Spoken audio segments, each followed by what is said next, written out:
Sir सुनाई नहीं दे रहा।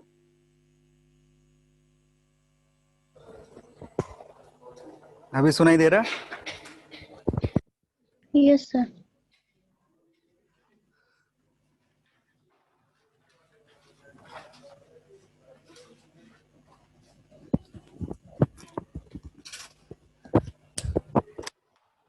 देखो, Carnot refrigerator and heat pump.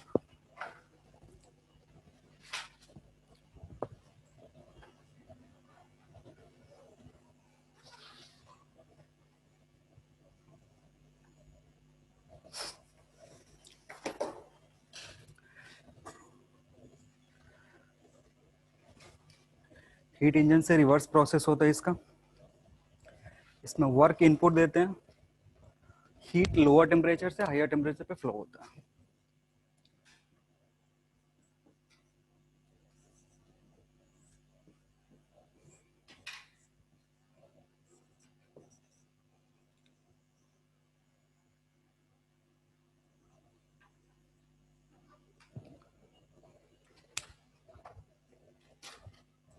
Heat इस बार सप्लाई कहाँ से हो रहा है?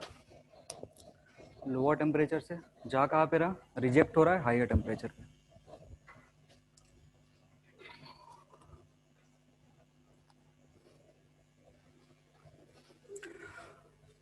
सेटअप यही है। इसको कभी हम रेफ्रिजरेटर की तरह यूज करते हैं, कभी हीट पंप की तरह यूज करते हैं।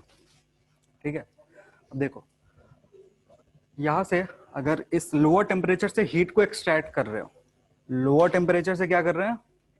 हीट को एक्सट्रैक्ट कर रहे हैं। तो ये कैसा काम करेगा? ये जो हीट निकाल रहे हो इधर से, तो ये क्या हो सकता है? रूम या फिर रेफ्रिजरेटर। इसको रूम ले सकते हो या रेफ्रिजरेटर ले सकते हो। देखो, जो हीट पंप का काम होता है ना, हीट पंप का काम सुनो क्या होता है। जैसे रूम का टेम्परेचर कुछ है, मान लो टी इक्वल्स टू 50 डिग्री, या 50 डिग्री ज्यादा हो जाएगा, टी इक्वल्स टू 25 डिग्री। और बाहर का टेम्परेचर कितना है? T equals to 5 degree. तो हीट पंप क्या करता है ना, बाहर से हीट लेकर के रूम को सप्लाई करता है। आ रही बात समझ में? क्या कर रहा है? बाहर से टेम्परेचर कम है, यहां से हीट लेकर के सप्लाई किसको कर रहा है?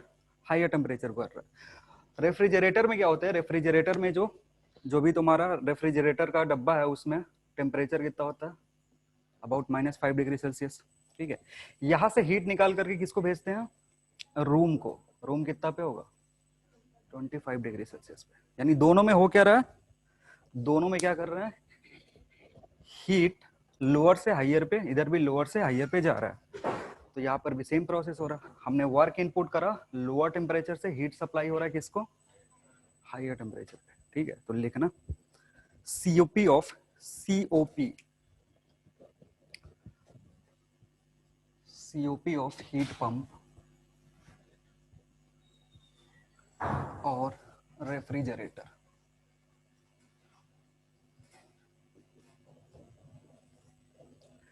सीओपी का फुल फॉर्म होता है coefficient of performance. Coefficient of performance.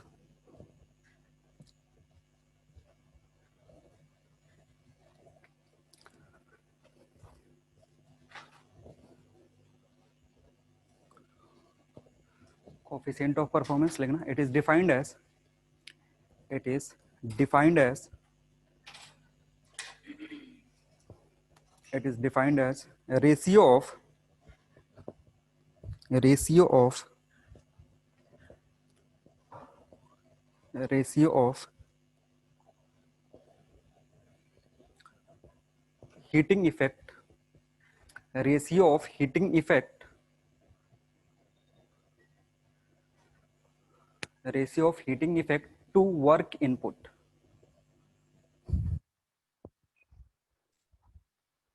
Ratio of heating effect to work input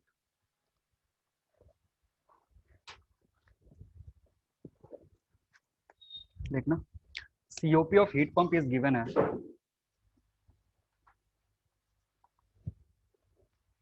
COP of heat pump is given as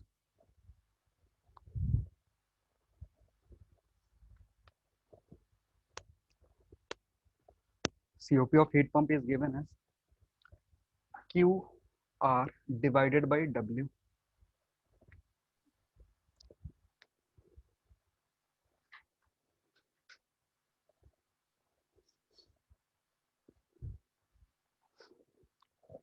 and COP of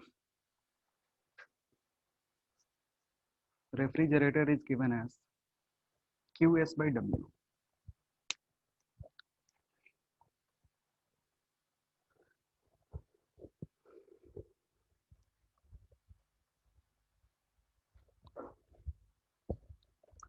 ठीक है, COP ऑफ हीट पंप क्या होगा, जो रिजेक्टेड है वो divided by W, work input ये है। और COP ऑफ रेफ्रिजरेटर होता है जो लोअर टेम्परेचर से हमने एक्सट्रैक्ट किया, एक्चुअली में हीटिंग इफेक्ट फॉर रेफ्रिजरेशन ये है, ये एक्सट्रैक्ट करा है, ये हीट QS ऊपर डिवाइडेड बाय W। और यहाँ पे एक और रिलेशन लिख सकते हो, COP of heat pump is equal to COP of refrigerator plus 1।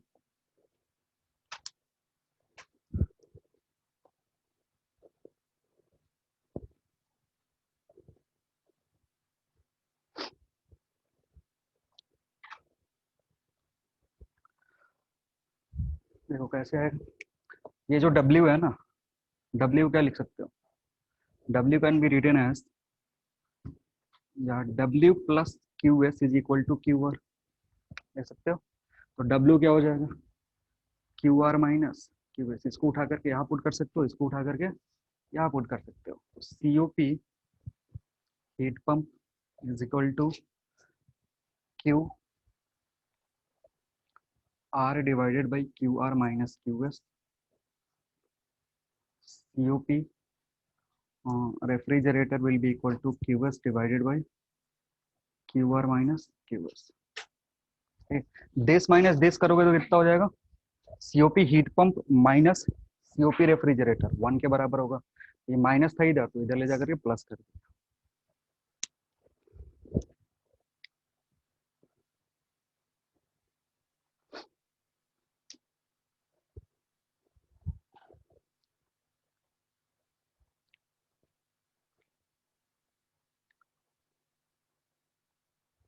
Heating effect जो है ना, हीट पंप और रेफ्रिजरेटर के केस में अलग अलग है।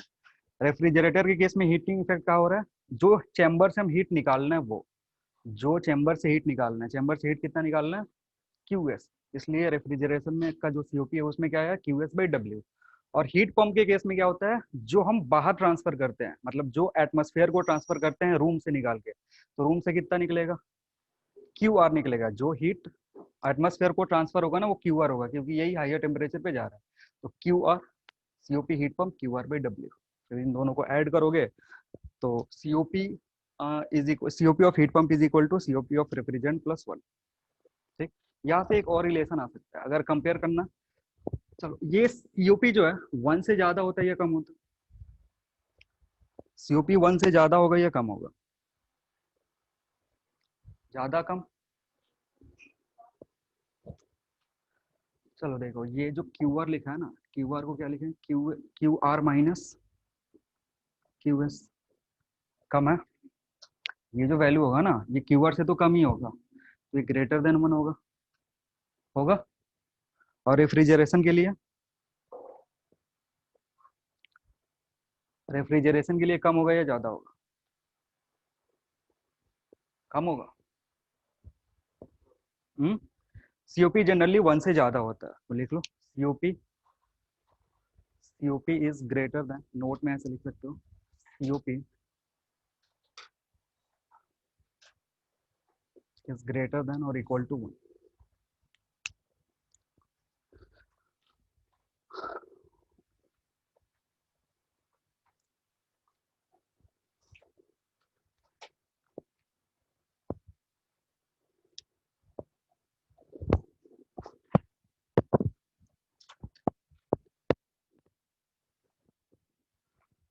एक और चीज नोट में लिखना, पहले समझ लो फिर लिखते हैं। देखो, COP ऑफ हीट पंप जो था वो है क्या एक्चुअली में, QR divided by QR minus QS। ये, अब इसका अगर रिवर्स करते हो, 1 by COP of heat pump, इसको ऐसे लिख सकते हो, QR minus QS divided by QR।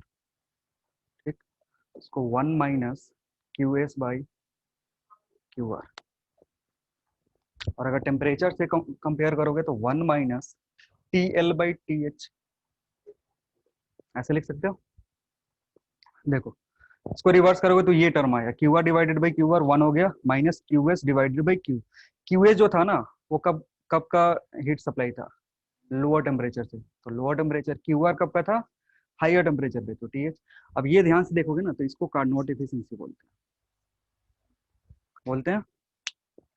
तो यानी inverse of COP heat pump is equal to Carnot efficiency. ये नोट 2 करके लिख सकते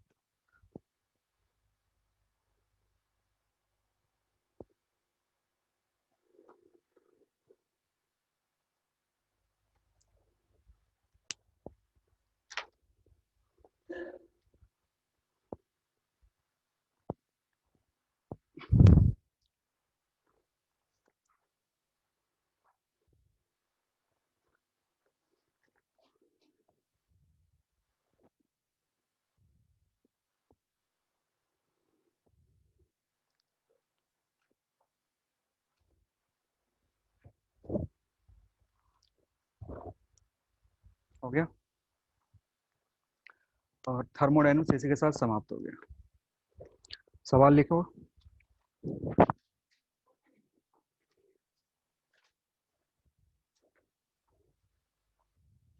लिख लिए। लिखो, n moles of an ideal gas, n moles of an ideal gas, n moles of an ideal gas undergoes a process,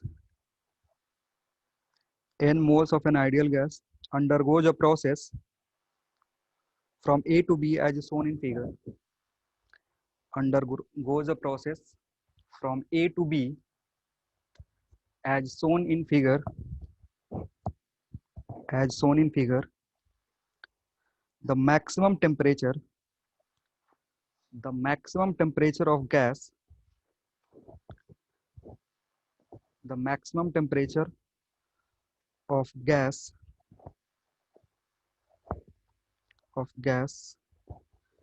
during the process during the process will be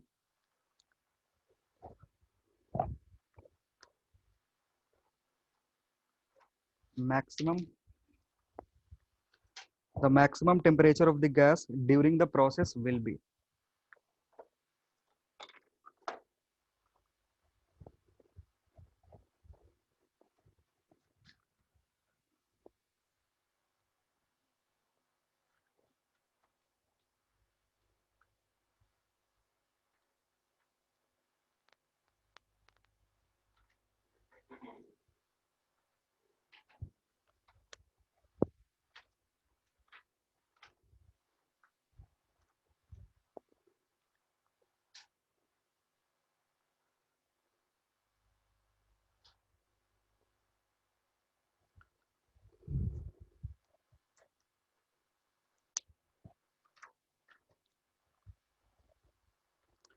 gas है, ए से B जा रहा है, उसके states दिए हुए ए पे B पे, पूछ रहा है during the process when temperature will be maximum.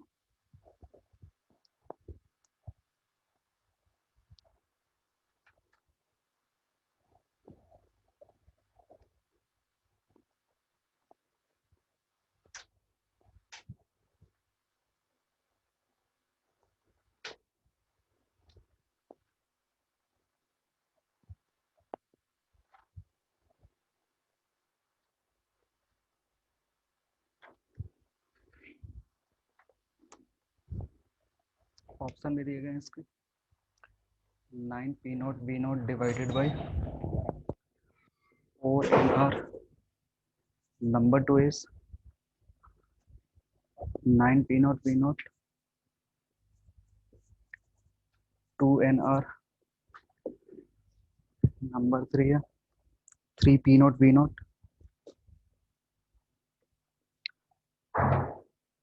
और number 4 is 9 P0 V0 NR।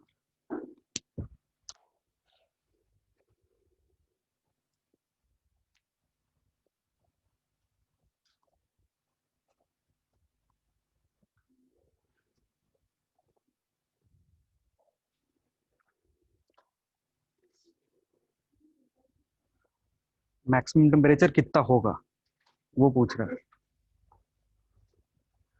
During this process maximum temperature कितना होगा।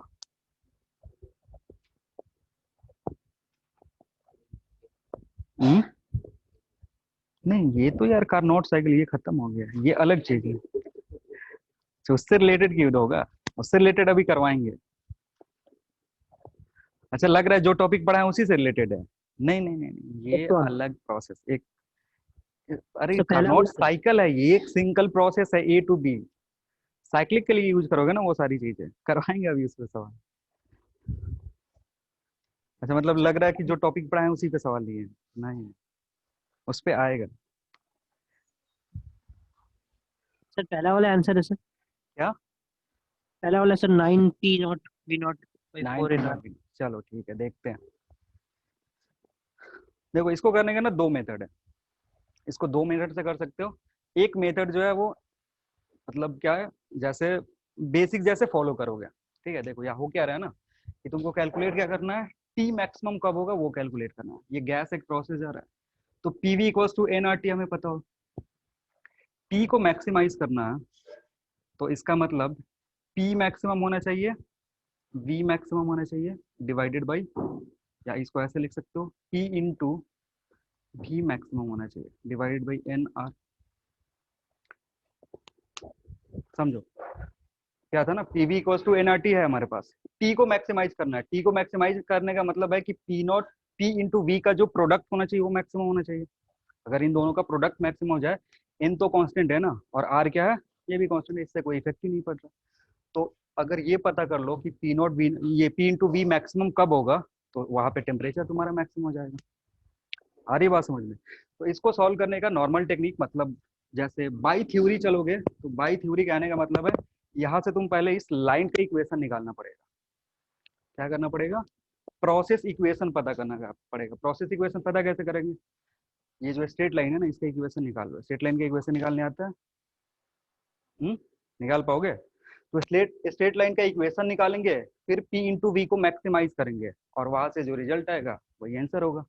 दूसरा टेक्निक क्या है ना, कि दो चीज का प्रोडक्ट मैक्सिमम कब होता है, ये मैंने एक टेक्निक बताया था कि जैसे 10 है, इसको डिवाइड करना है, और डिवाइड करके दोनों को मल्टीप्लाई करना है। देखो यहाँ हो क्या रहा है ना, कि P जब घट रहा है ना तो V इंक्रीज हो रहा है। P क्या हो रहा है, P को जब घटा रहे हैं तो V इंक्रीज हो रहा है। तो हमें इस 10 को जब डिवाइड कर रहे थे ना, बोल रहे थे 10 को डिवाइड करके अगर उसको मल्टीप्लाई करेंगे तो उसका प्रोडक्ट मैक्सिमम कब होगा। 10 को दो पार्ट में डिवाइड कर दिए हैं और उसको प्रोडक्ट कर रहे हैं, तो वो मैक्सिमम कब होगा, हाफ। जैसे ये 5 इंटू 5 करोगे ना तो ये 25 होगा। बाकी कोई भी पॉसिबिलिटी ले लो, 1 इंटू 9 9 है, 2 इंटू 8 16 है, बाकी कोई भी और पॉसिबिलिटी लोगे तो क्या होगा, 25 से छोटा ही होगा। सेम चीज इधर यूज कर लेंगे। अब देखो पी का जो पी मैक्सिमम जो है वो कितना हो सकता है, 2 पी नॉट। और पी मिनिमम कितना हो सकता है, कितना, इसका एवरेज लोगे तो कितना होगा,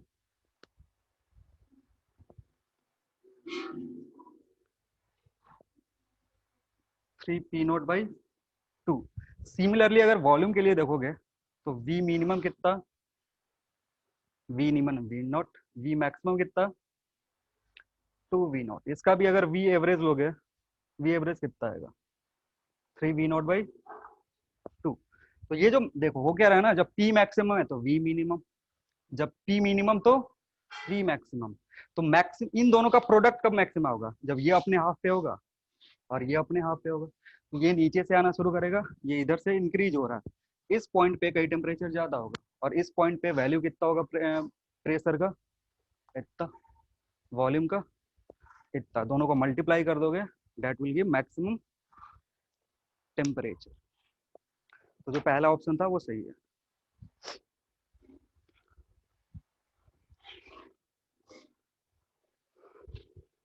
ये जैसे ट्रिक है, ऐसा कोई रूल नहीं है, अप्लाई हो गया यूज करके सॉल्व कर सकते हैं। नहीं तो नॉर्मल मेथड से अगर इसको सॉल्व करोगे 20-25 लाइन लगेंगे सॉल्व करने के लिए। पहले इक्वेशन बनाओ, फिर उसका मैक्सिमम मिनिमम पता करो, फिर मैक्सिमम मिनिमम पता करके दोनों को मल्टीप्लाई करो, उसके बाद टी मैक्सिमम निकलेगा। उतना करने की जरूरत नहीं है, इधर से सोच सकते हो।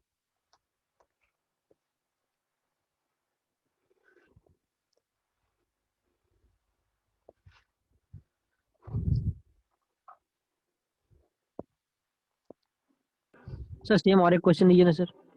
सेम सर और एक सेम क्वेश्चन सेम क्वेश्चन बनाना पड़ेगा, इसमें तो है नहीं, मॉड्यूल में मिलेगा तो फिर देंगे कभी।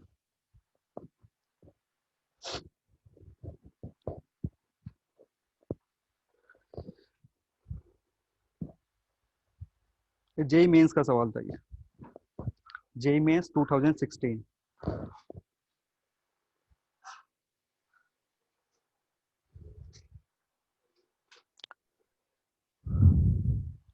हो गया, लिखना है एक और। Helium gas undergoes helium gas undergoes helium gas undergoes a cyclic process helium gas undergoes a cyclic process ABCDA. Helium gas undergoes a cyclic process ABCDA, consist of consist of two isochoric and two isobaric consist of two isochoric and two isobaric lines as shown in figure. Two isochoric and two isobaric lines as shown in figure. Find the efficiency find the efficiency of the given cycle. Find the efficiency of the given cycle.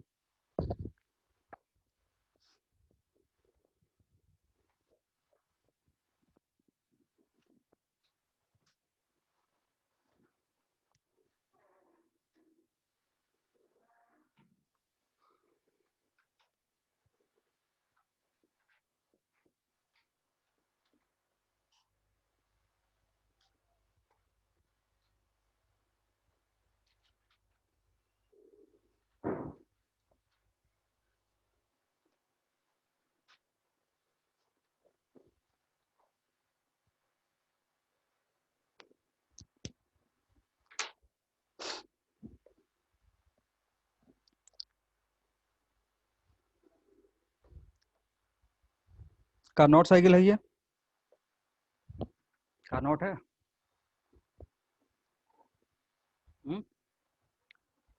Carnot नहीं है ना।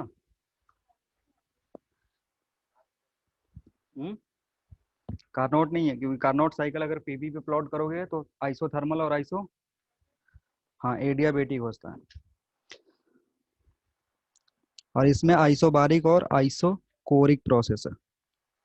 अब इसका efficiency का जो definition था उससे निकलेगा। वर्क आउटपुट निकालो, नेट हीट इनपुट निकालो, उससे कैलकुलेट करेंगे।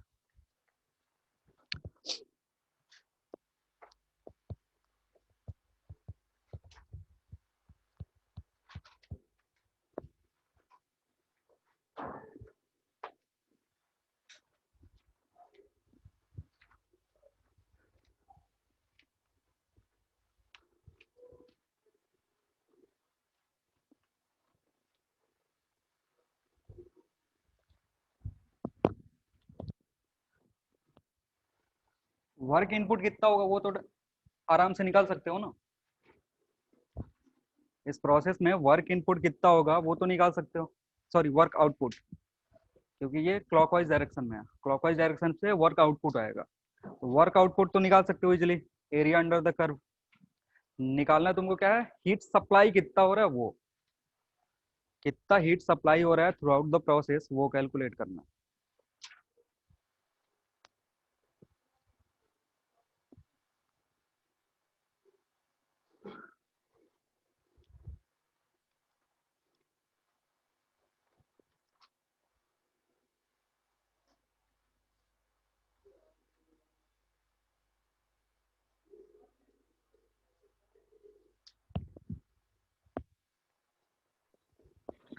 Sir 1/6.5 something.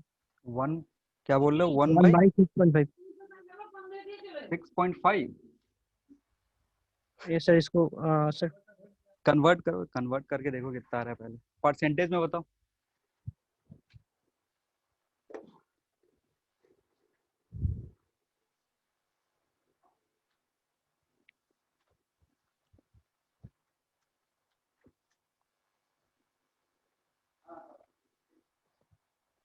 सर 15.4 कितना? परसेंटेज 15.4%. 15.4, चलो देखते हैं।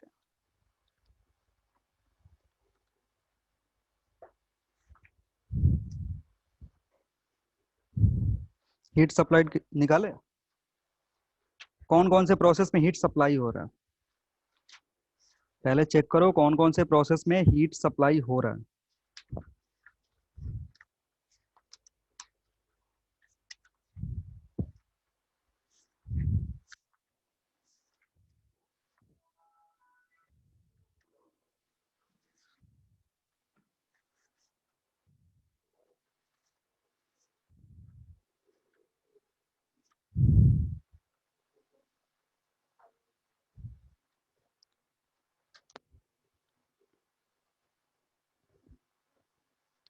जो आंसर बताया वो बताएगा कौन कौन से प्रोसेस में हीट सप्लाई हो रहा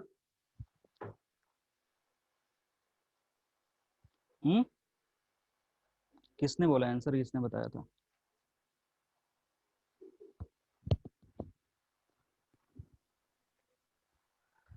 चलो वर्क डन बताओ सबको, ये वर्क डन कितना होगा, कितना? So P naught V naught. P naught into V naught. अब हमें निकालना है इफिशियंसी। इफिशियंसी होता क्या है, work done divided by Q supply. तो ये तो पता है, अगर क्यू सप्लाई किसी तरीके से निकाल लो तो काम बन जाएगा। अब क्यू सप्लाई निकालोगे कैसे, देखो कभी भी हीट सप्लाई, यहाँ दो प्रोसेसेस हो रहे हैं, दो प्रोसेस जिनमें मतलब चार प्रोसेस हो रहे हैं, दो आइसोबारिक और दो आइसोकोरिक है। तो किसी भी आइसोकोरिक प्रोसेस में अगर हीट सप्लाई करोगे, ध्यान से सुन लो, अगर किसी भी आइसोकोरिक प्रोसेस में हीट सप्लाई करोगे तो क्या होगा, प्रेशर बढ़ेगा या घटेगा,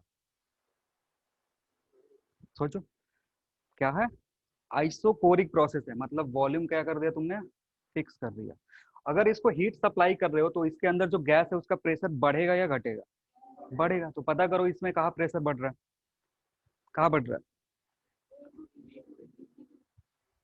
प्रेशर कहाँ बढ़ रहा है। पहले आइसोकोरिक के लिए सोचेगा ना, आइसोकोरिक D2A प्रेशर क्या हो रहा है, बढ़ रहा है, यानी हीट सप्लाई यहाँ हुआ, ठीक है। इसके अपोजिट में ये है, तो यहाँ से हीट क्या हो रहा होगा, रिजेक्ट हो रहा होगा। तो रिजेक्ट से हमें मतलब ही नहीं, हमें क्या चाहिए, सप्लाई कितना हो रहा है।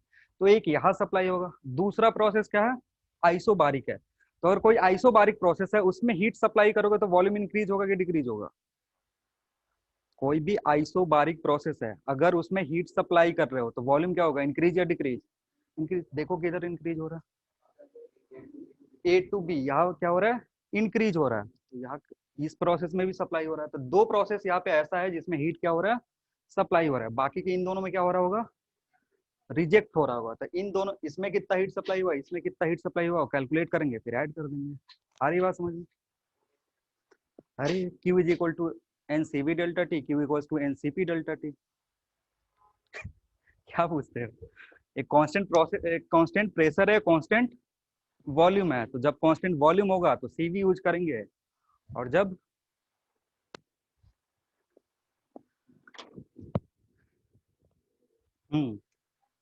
तो डेल्टा टी को P नोट बी नोट में कन्वर्ट कर सकते हो ना, हाँ करो।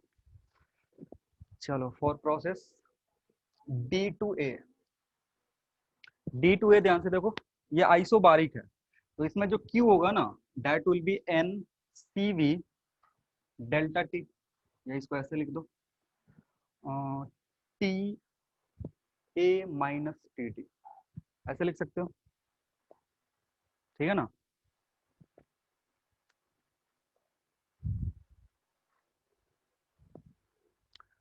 CV कितना होगा फॉर हीलियम,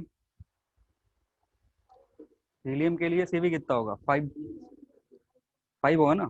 तो इधर रख दो N5R/2 TA माइनस TD, और R5/2 को इधर ऐसे छोड़ दो, NRTA माइनस NRTD, ये हो जाएगा 5/2। NRTA का मतलब यहाँ का प्रेशर इंटू वॉल्यूम का मल्टीप्लीकेशन, मतलब 2P0V माइनस यहाँ का प्रेशर इंटू वॉल्यूम का मल्टीप्लीकेशन, P0V0। ये आ गया एक, जिसको Q1 बोल सकते हैं। यहाँ से हीट सप्लाई हुआ Q1 और यहाँ से हीट सप्लाई होगा Q2। ऐसे करके Q2 कैलकुलेट करो।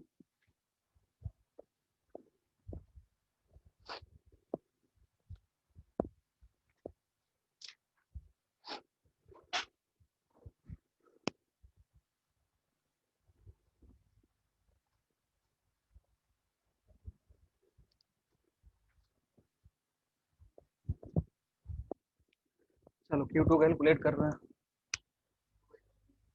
Q2 कितना आ रहा है? पहले ये कैलकुलेट करके कितना आया? 5 P0 V0/2। इसको कैलकुलेट करोगे तो कितना आएगा? पहले 3/2, बाहर तो कांस्टेंट है, आ जाएगा। और इधर b माइनस दिस करोगे तो b हो जाएगा तुमको 4 P0 V0 minus this one, यानी 2 P0 V0। सिंप्लीफाई करोगे कितना आएगा? 3 P0 V0। ये Q2 है। जो Q सप्लाई होगा that will be 3 P0 V0 plus 5 P0 V0/2। आ रहा समझ में?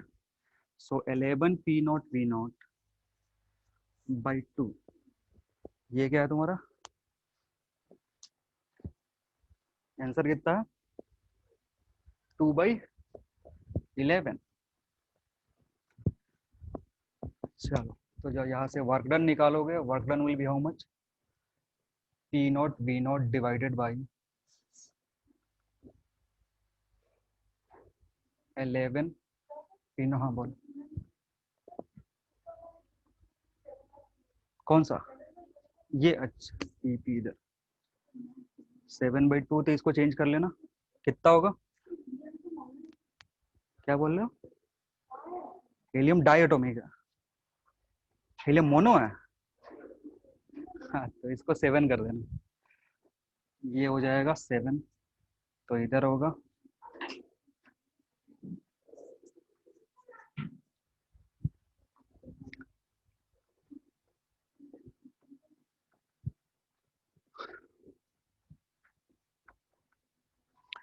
सॉरी, ये एफिशिएंसी है।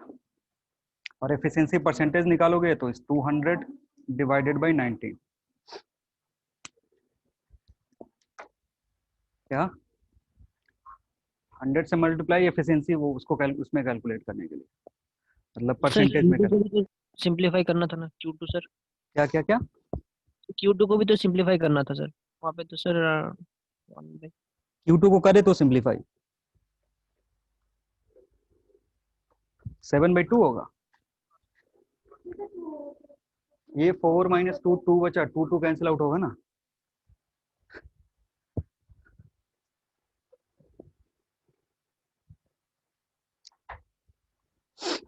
सर 19 P0 V0/2 है, तो सर वहाँ पे तो 2 से क्रॉस करना पड़ेगा ना सर। किसको किसको 2 से क्रॉस करें बताओ तो। सर सर Q2 के पास सर। ये जो है नहीं सर, उसके नीचे। इसके नीचे है। हाँ सर, और जो तो 19, हाँ। हाँ तो ये 19/2 तो है ना नीचे। क्या दिक्कत हो रहा है? अरे ये 7 × 2 कितना हो जाएगा? 14 + 5 19/2। क्या दिक्कत हो रहा है? बोलो बोलो, कोई दिक्कत हो रहा है बताओ। इफिशियंसी परसेंटेज कितना आएगा फिर तो?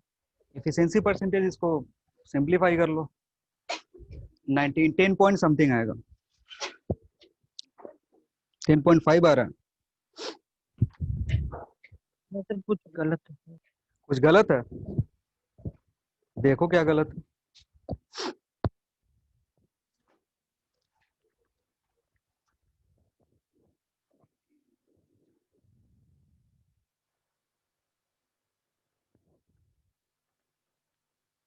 तुम कैसे करे हो? तुमने क्या कैलकुलेट करा था? सर सेम ही है सर, बट 1/6.5 आया था मेरा, फिर उसको सर परसेंटेज में कन्वर्ट किए। सेम प्रोसेस है, अलग अलग कैसे आ रहा? सेम ही करे हो तो फिर अलग कैसे आ गया? सर आंसर कितना आ रहा है सर? आंसर, अरे यही है आंसर, 200/19।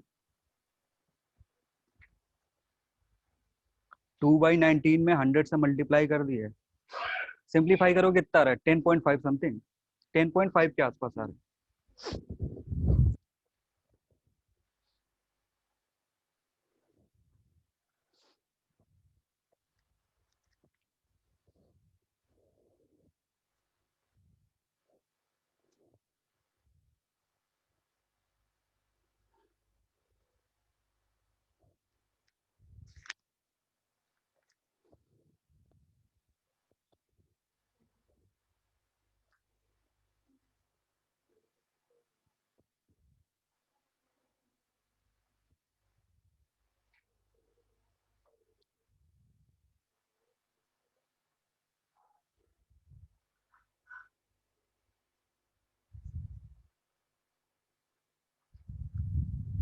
लिखना, एक और सवाल लिखो।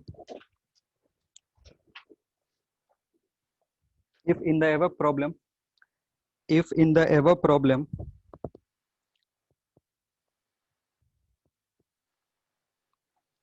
if in the above problem a monoatomic gas is used, if a monoatomic gas is used, find the amount of heat extracted, find the amount of heat extracted, find the amount of heat extracted from the gas during the cycle. Repeat कीजिए sir. If in the above problem, if in the above problem क्या लिखेगा? A monoatomic gas is used, then find amount of heat extracted from the cycle, from the gas in the cycle. हाँ, heat release निकालना है जब monoatomic कर देंगे तो।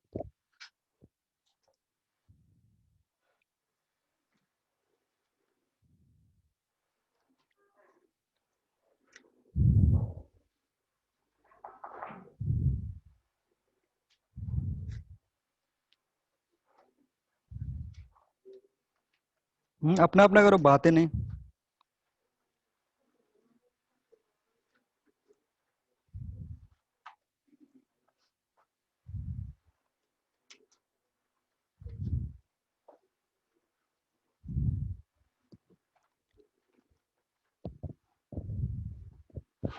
Solve करो, ये सबसे होना चाहिए था।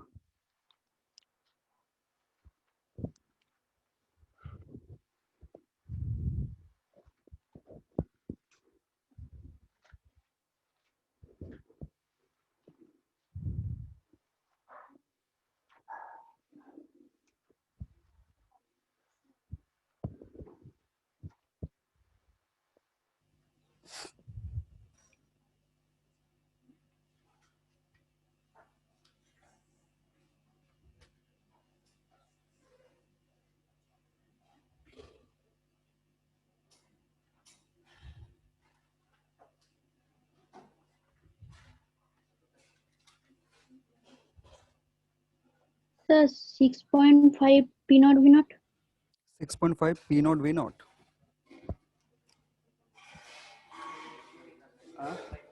हाँ सही। क्या क्या क्या ध्यान देना, सप्लाइड नहीं निकालना, एक्सट्रैक्ट कितना वो कैलकुलेट करना। हाँ, रिलीज कितना करेगा वो कैलकुलेट करना। हीट लॉस कितना कर रहा है गैस, क्या हुआ, नहीं कैलकुलेट कर पाओगे? ओ सर, सप्लाइड कैलकुलेट किया। क्या? मैंने सप्लाइड कैलकुलेट किया था। अच्छा, सप्लाइड कैलकुलेट करा था। रिजेक्ट कितना हो रहा है ये कैलकुलेट करना है।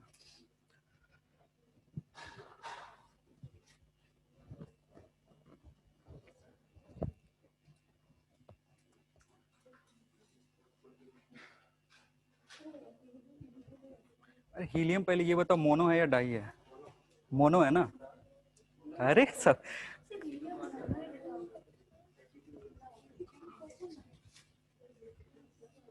हीलियम, आर्गन, अरे ये सारे इनर्ट गैसेस है ना। हीलियम इनर्ट है तो मोनो होगा यार इधर या, इसीलिए तो वो भाई का आंसर मैच नहीं कर रहा है। यहाँ 3 होगा और इधर 5 होगा। अरे मोनो मोनो में तुम लोग डाई डाई में परेशान हो। Hydrogen di atomic, helium mono atomic. हाँ, पूरा नहीं, बस इधर मैथ में ही गलती है, बाकी सारी चीज सही है। ये सिंप्लीफाई करोगे तो इधर 5 इधर 3, सब कोई चेंज कर लो जल्दी से। क्या करें, डायटोमिक का दे दे। चलो, अच्छा सवाल ही डायटोमिक कर दे। तो डायटोमिक हाइड्रोजन लिख लो, सवाल ही चेंज कर लो। तो ऊपर सर में क्वेश्चन भी चेंज हो जाएगा सर वहाँ पे एफिशिएंसी। हाँ सुनो कट सुनो, कर दिया है सर, चेंज मत कीजिए। अच्छा कट ही कर दिए। अच्छा, जिसको जैसा माने वो कर लेगा अपने अकॉर्डिंग।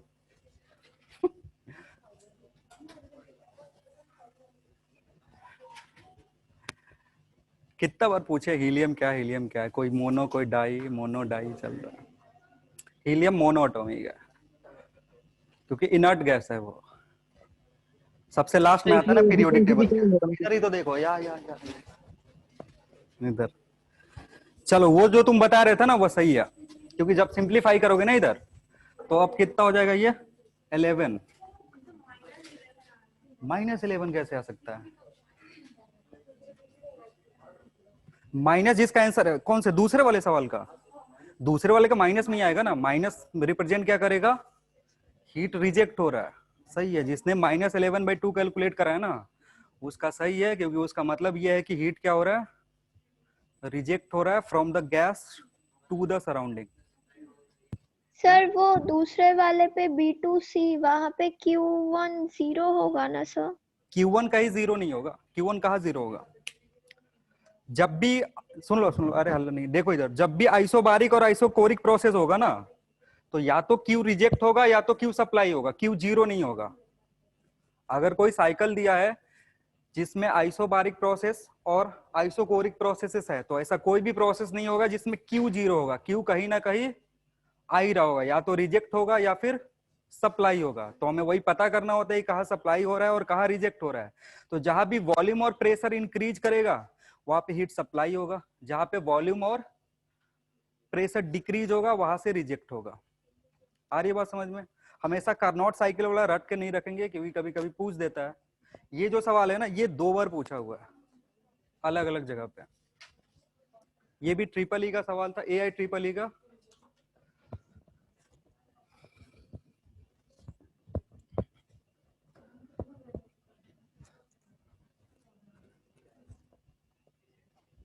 हो गया? चलो तो इसका थर्मोडायनेमिक्स का मॉड्यूल करना शुरू कर देना। किसका आंसर? अच्छा इसका आंसर बताना है, चलो बता दे। जितना अभी इसका आंसर कितना है, 11/2 P0 V0 आया था ना। अभी इसके अकॉर्डिंग सुनो सुनो क्या बोल रहे हैं, जो हीलियम था ना, अगर उसको मतलब अभी जो प्रॉब्लम है उसमें हीलियम को हम, मैंने क्या बोला कि मोनो करके सॉल्व करना है, मोनो एग्जैक्ट सॉल्यूशन वही है। तो मोनो करके करे थे तो क्यू सप्लाइड इतना आया था। तो क्यू रिजेक्टेड निकालना बहुत ही आसान है, W - QS, वो पूरा कैलकुलेट करने की जरूरत नहीं थी, इतना करते हो जाता। आ रही बात समझ में? नहीं हवा लगा? अरे यार ये एरिया अंडर द ग्राफ क्या था, ये W था, और W किसके बराबर होता है, Q के बराबर होता है। For a cyclic process W = Q, और इस Q में किसका किसका काम है, Q सप्लाई माइनस QR, तो ये W के बराबर होना चाहिए। तुमको QS पता है, W पता है, QR कैलकुलेट कर सकते हो। पूरा वो फिर से कैलकुलेट करने की जरूरत नहीं थी। अब इसके अकॉर्डिंग जो आंसर आएगा वो लिख लेना। और W कितना था, P0 V0, ये था 11/2 P0 V0 minus QR calculate करना हो जाएगा। अब सर वो W = QR - QS होगा ना? QR माइनस, क्योंकि ये जो है ना ये सप्लाई हो रहा है तो ये प्लस आएगा, रिजेक्ट जो होता है वो माइनस आता है। जो भी सिस्टम से हीट बाहर जाता है उसको क्या लेते हैं, ये साइन कन्वेंशन में बताए थे। फर्स्ट लॉ ऑफ थर्मोडायनेमिक्स जब बता रहे थे तो साइन कन्वेंशन में क्या था कि Q जो सप्लाई होगा, हल्ला नहीं करो, सप्लाई जो होगा वो पॉजिटिव लेंगे, जो रिजेक्ट होगा उसको क्या लेंगे, नेगेटिव लेंगे। Work done on the system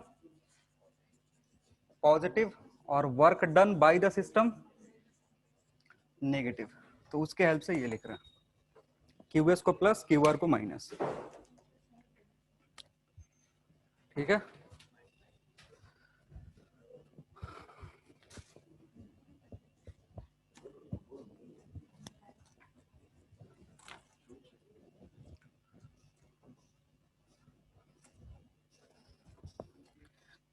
next लिखो, थर्मल एक्सपेंशन ऑफ सॉलिड्स।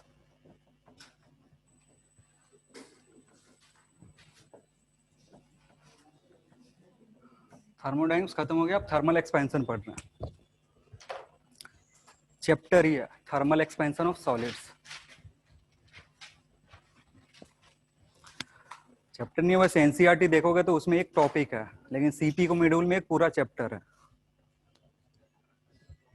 हाँ तो नीट का तैयारी कर रहे हो ना, बोर्ड का नहीं कर रहे हो। एक टॉपिक को एक चैप्टर बनाया जा सकता है।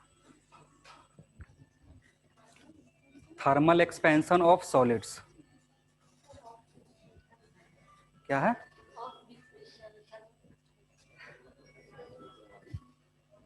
अच्छा, नहीं यहाँ पूरा डेप्थ में पढ़ेंगे और ज्यादा लिखना। There are three types of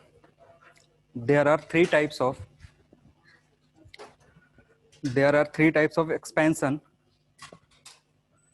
There are three types of expansion of solids.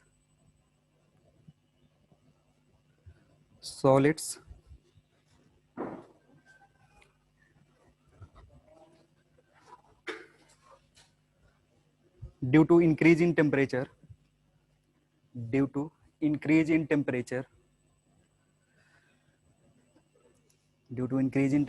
Full stop.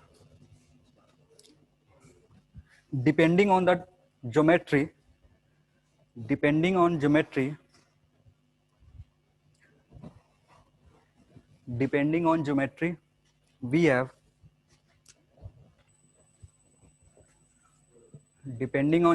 we have number one, linear expansion of solid. Depending on geometry, we have number one, linear expansion of solid. Example में इसके नीचे लिखना, expansion of a rod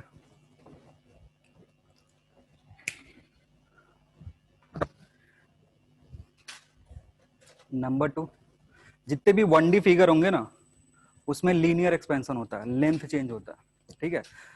number two, superficial expansion.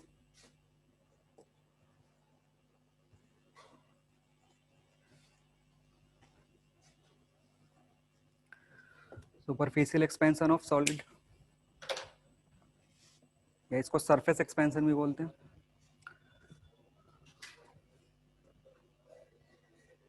Example में लिखना, expansion of a rectangular plate.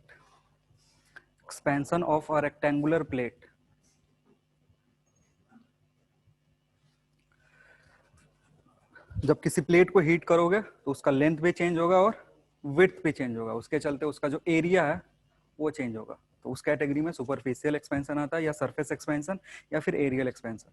Number third is volumetric expansion. Number three is volumetric expansion.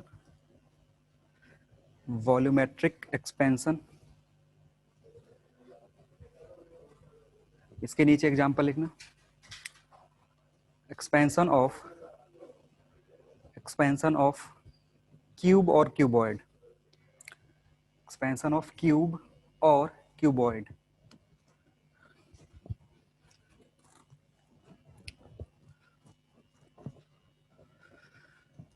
तो इसी तीनों को डिटेल में पढ़ेंगे। सबसे पहला हेडिंग लिखना, लीनियर एक्सपेंशन ऑफ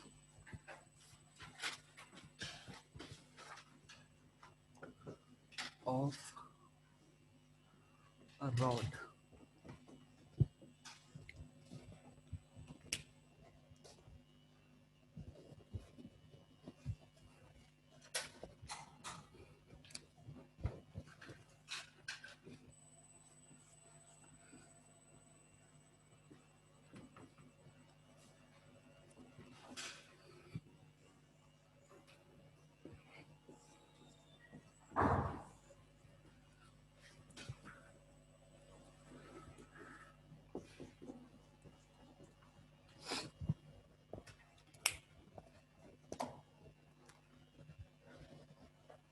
अगर टेम्परेचर इंक्रीज करोगे तो लेंथ क्या होगा, इंक्रीज होगा, डिक्रीज करोगे तो डिक्रीज होगा।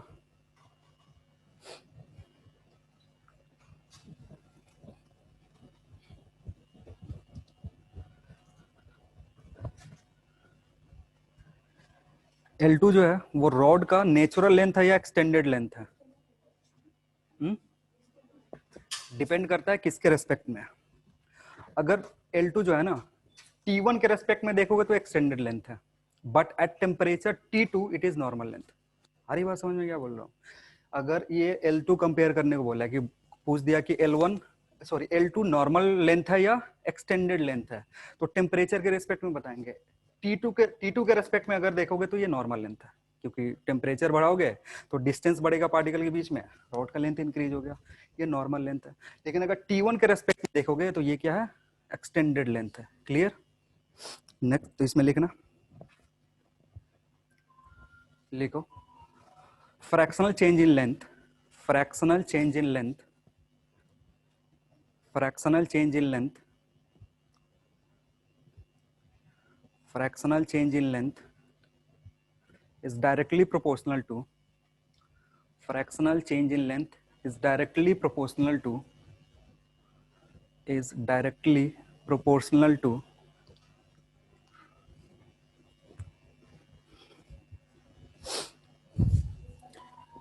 change in temperature, change in temperature of the rod, change in temperature of the rod, ये पहले भी बताए थे, ठीक है? That is, फ्रैक्शनल का क्या मतलब होता? dl/l, change in length upon original length is what? Fractional length is directly proportional to dt.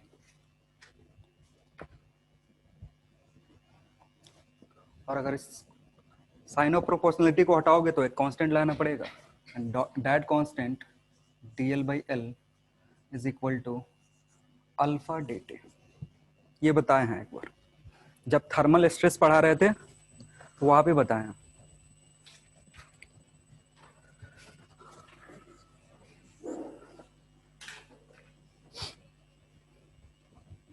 अब इसी के कोरोस्पॉन्डिंग जितने भी चेंज होगा, जो भी हमारा L1, L2, T1, T2, उसका हम रिलेशन कैलकुलेट कर पाएंगे इजीली। और अल्फा को क्या बोलते हैं? Coefficient of linear expansion. लिख दो, where alpha is called coefficient of linear expansion.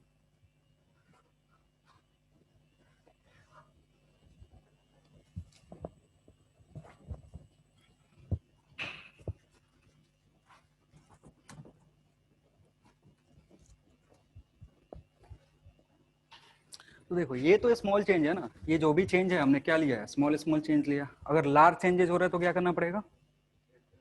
हाँ, दोनों तरफ इंटीग्रेट कर दो।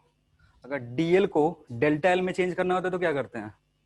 इंटीग्रेट करते हैं। तो डीएल को डेल्टा एल में इधर इंटीग्रेट, डीटी को डेल्टा टी में करेंगे तो दोनों साइड इंटीग्रेशन करना पड़ेगा, ठीक है?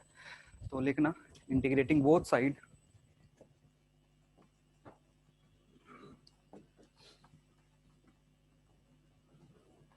with proper limits।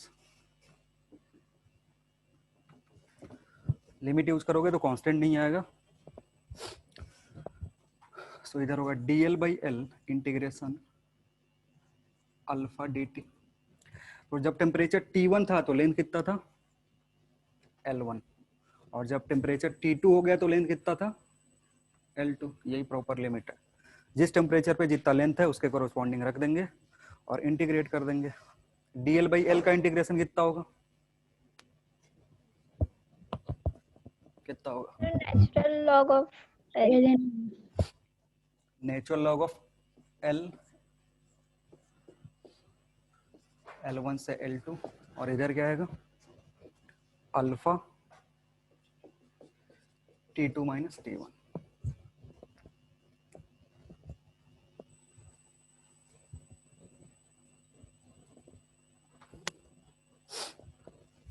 हम इसको थोड़ा सा सिंप्लीफाई करोगे तो it will become L2/L1 is equal to e to the power alpha T2 minus T1। लिख सकते हो ऐसे।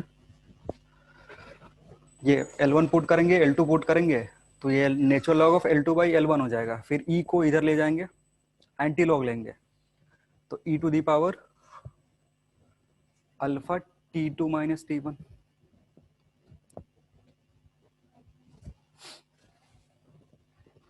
और अगर इसको थोड़ा सा और सिंप्लीफाई करोगे तो L2 will become L1 e to the power alpha T2 minus T1।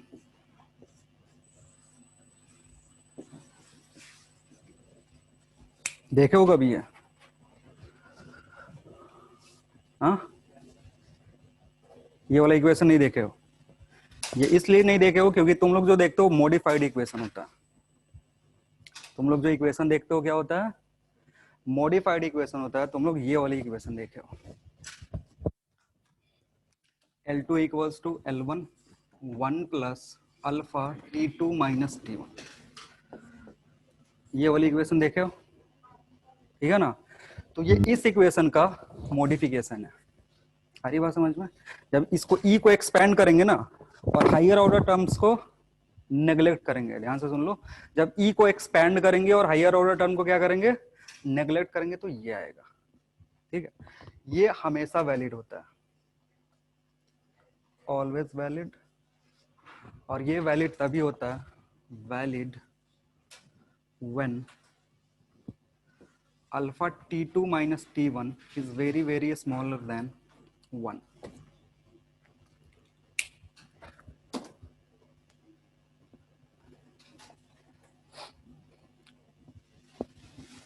ये जब मन करे तब यूज कर लो, ये हमेशा करेक्ट आंसर देगा, लेकिन ये तभी करेक्ट आंसर देगा जब ये कंडीशन सेटिस्फाई होगा। अल्फा T2 माइनस T1 क्या होना चाहिए?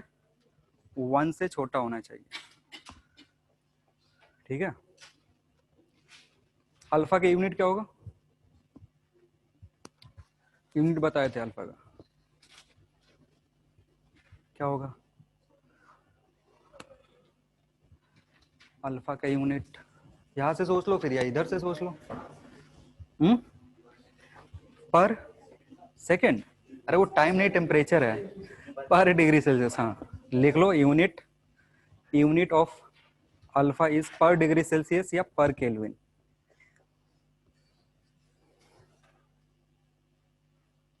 पर लिखने नहीं आता तो ऐसे लिख लो, डिग्री सेल्सियस इनवर्स या फिर केल्विन इनवर्स।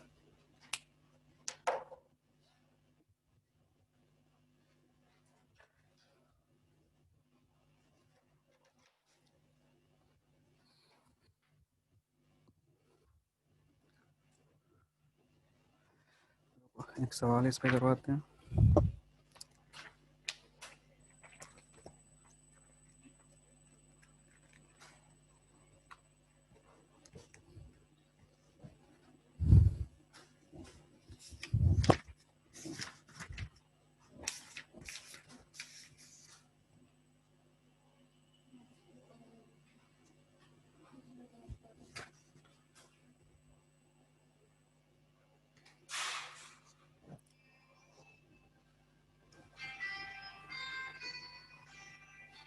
लिखना,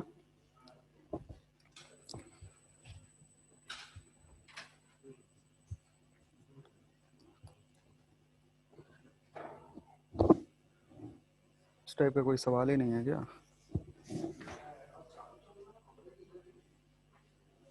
लिखो, एट, हाँ at 0 degree Celsius, at 0 degree Celsius,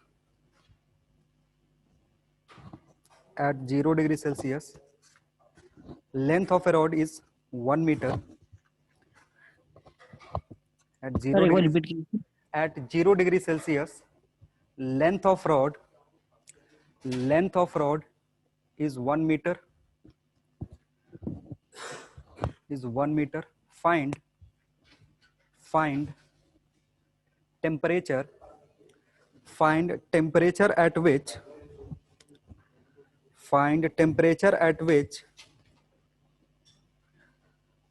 length of the rod becomes double. Temperature at which length of the rod becomes double if coefficient of linear expansion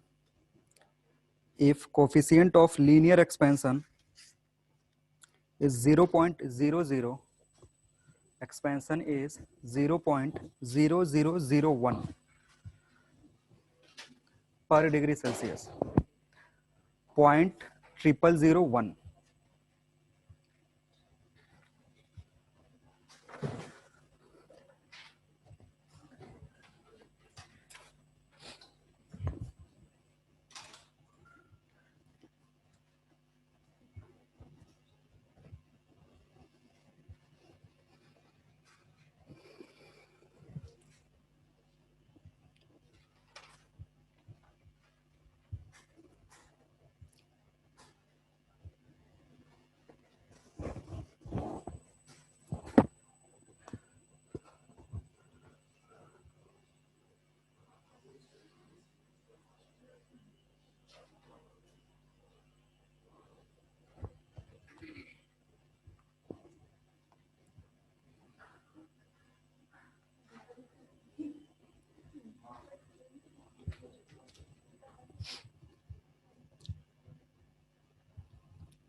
कितना आ रहा है?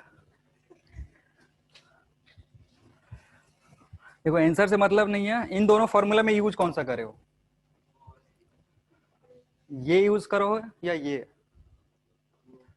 ये वाला, ये गलत है। जो भी इस फॉर्मूला से सॉल्व करा है गलत है। पूछो क्यों? क्योंकि देखो ये जो वैल्यू है ना ये 1 के बराबर है, तभी लेंथ दुगना हो जा रहा है टेम्परेचर इंक्रीज कर रहे हो तो। आ रही बात समझ में? ये अल्फा T2 माइनस T1 जब 1 के बराबर होगा ना तो 1 + 1 2 होगा, तब जाके L2 विल बी 2L1। ये फॉर्मूला यूज ही नहीं कर सकते हैं। क्यों नहीं कर सकते हैं? क्योंकि ये कब यूज करते हैं, when alpha into delta T is very very less than 1। नहीं तो सॉल्व कहां से करोगे, यहां से करोगे। ये तब यूज करेंगे ना जब ये क्राइटेरिया सेटिस्फाई होगा। अगर ऐसे बोल देता ना L2 is equal to 0.01 L1, तब टेम्परेचर पूछता तो ये यूज कर सकते थे। आ रही बात समझ में? अगर ऐसे सवाल में दिया रहता कि अगर टेम्परेचर हमने इंक्रीज किया, जो नया लेंथ है वो आ गया 0.01 L1, तब ये यूज कर सकते थे। क्योंकि अभी ये सेटिस्फाई कर रहा है, क्योंकि ये जो मल्टीप्लीकेशन ये अल्फा इंटू डेल्टा टी है ये लेस देन 1 है, लेकिन यहाँ पे इसको नहीं यूज कर सकते।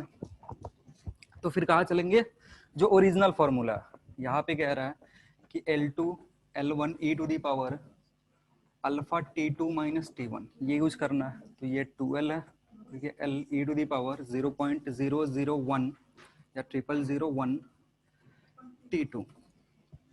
ठीक, तो यहाँ से आएगा natural log 0.001 T2। So T2 will be divided by या मल्टीप्लाई कर दो सीधे इतना से,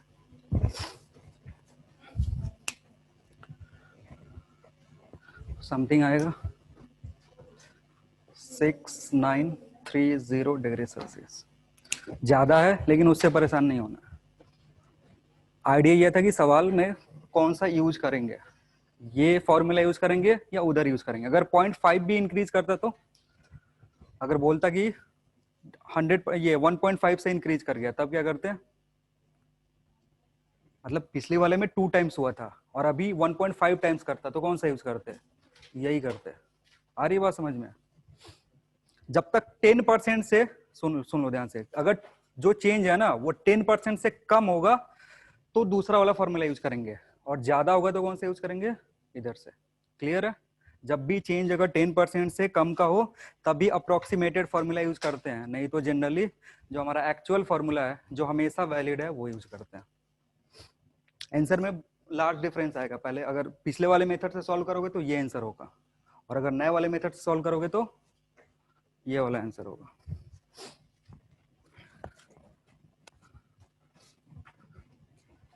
लिखना डिफरेंस नेक्स्ट हेडिंग है, difference in length of rod, difference in length of rod, या difference in length of rods लिख दो, difference in length of rods at different temperature, at different temperature, difference नहीं, हेडिंग है, difference in length of rods at different temperature.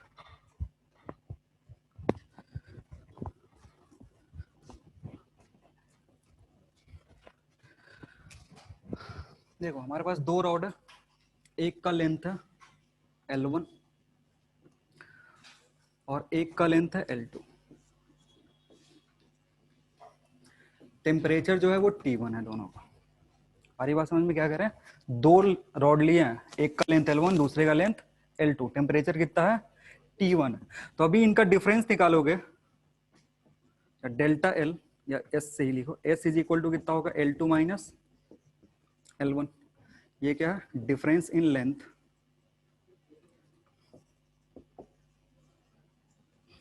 At temperature T1।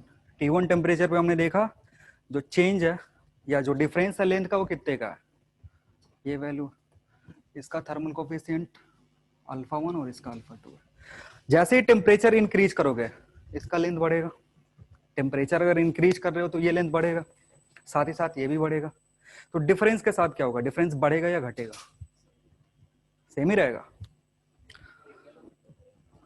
सुनो क्या कर रहे हैं, इसका टेम्परेचर बढ़ा रहे हैं तो इसका लेंथ चेंज हो रहा है, इसका भी लेंथ चेंज हो रहा है, तो अलग अलग टेम्परेचर पे है, इन दोनों का लेंथ अलग अलग होगा। तो क्या ये जो S की वैल्यू आ रही है वो सेम होगा पहले जैसा या अलग अलग आएगा, अलग होगा।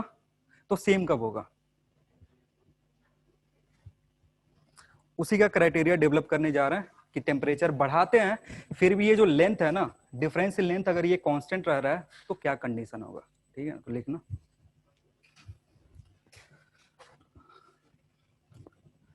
at temperature T2, at temperature T2, at temperature T2, let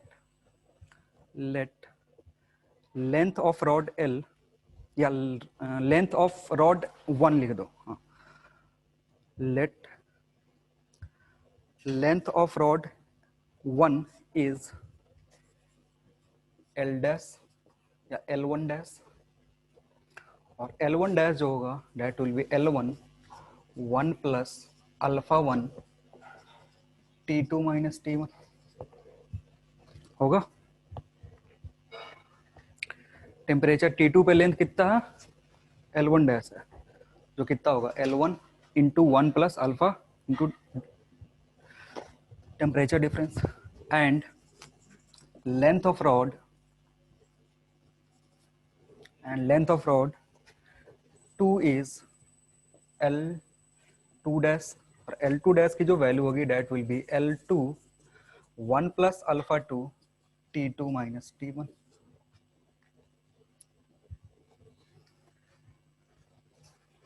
और इस टेम्परेचर पे जो डिफरेंशियल लेंथ होगा, टेम्परेचर पे जो डिफरेंशियल लेंथ होगा वो कितना होगा, S dash L2 dash minus L1 dash होगा। टेम्परेचर T2 पे जो डिफरेंस होगा लेंथ में वो ऐसे निकालेंगे, और हमें क्या करना है ना कि ये जो S डैश है ना, S डैश वो S के बराबर हो, उसी के लिए कंडीशन जनरेट करना है कि दोनों रॉड में क्या कंडीशन होना चाहिए कि जो S डैश आ रहा है वो प्रीवियस S के बराबर है। मतलब हमें क्या चाहिए, condition for S dash is equal to S।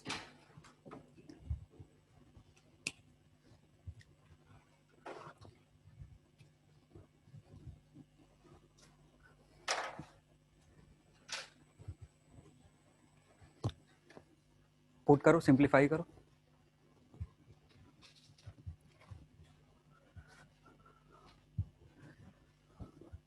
एक बार S डैश रखो एक बार S रखो, दोनों तरफ सिंप्लीफाई करो, देखो क्या रिजल्ट आ रहा है।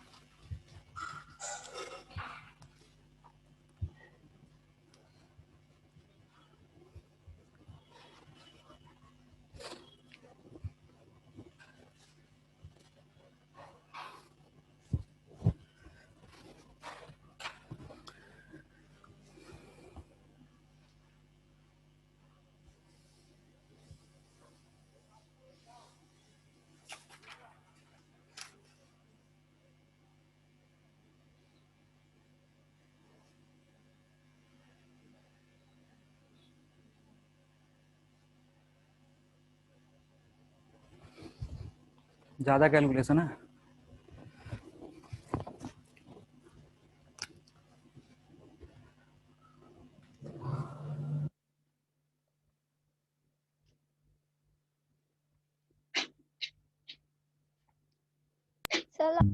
Sir alpha 2 L2 equal to alpha 1 L1।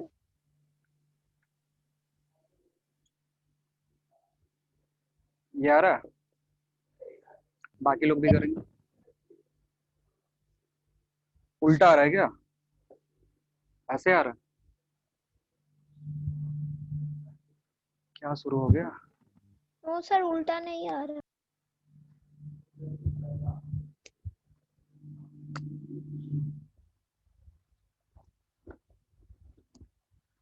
इधर करोगे तो L1 1 plus alpha 2 T2 minus T1 L2 minus L1। Sir वो L1 के पास वाला अल्फा 1।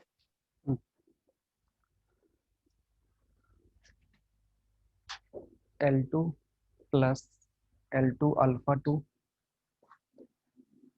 T2 माइनस T1 और इधर minus L1 minus alpha 1 L1 T2 minus T1 that will be equals to L2 minus, इधर से L2 इधर से L2 minus L1 minus L1। तो बचेगा क्या, L2 alpha 2 T2 minus T1, उस साइड ले जाओगे तो प्लस हो जाएगा alpha 1 L1 T2 minus T1, ये कैंसिल आउट हो जाएगा।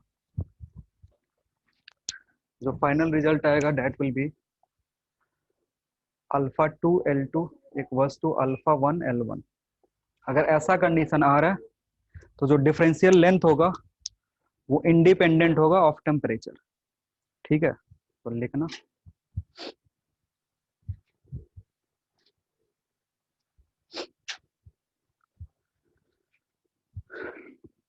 हो गया। देखो for this condition differential length of rods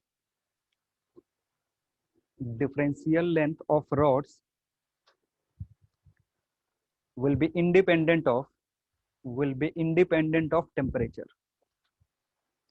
Differential length of rods will be independent of temperature.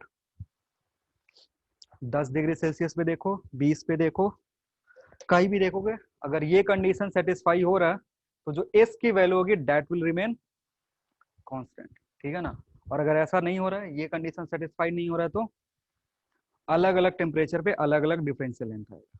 ठीक है, चलो आज के लिए इतना ही, बाकी next class. Thank you everyone.